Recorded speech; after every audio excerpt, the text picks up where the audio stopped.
Hello बच्चों, let's read the question. The question says, name the model which is described as a number of protein icebergs floating in the sea of lipids, which explains the structure and functions of a plasma membrane.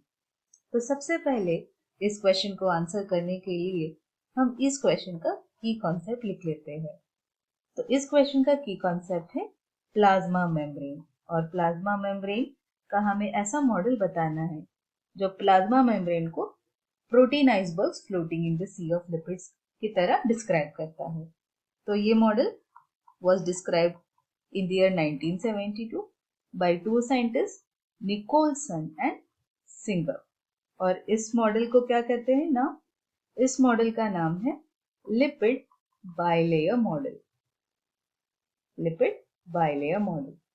और इस model के accordingly जो होता है वो है कि all protein molecules and lipids, they are arranged on the lipid bilayer very loosely।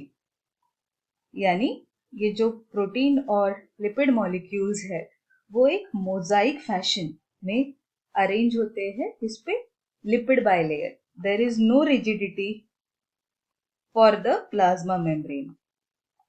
Plasma membrane का रिजिडिटी जो होता है वो बहुत ही कम होता है।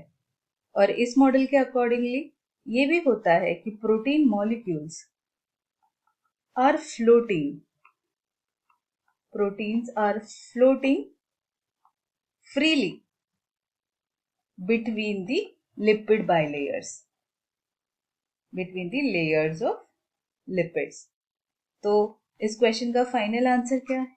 The final answer is model which describes plasma membrane as number of protein icebergs floating in the sea of lipid is called as lipid bilayer model.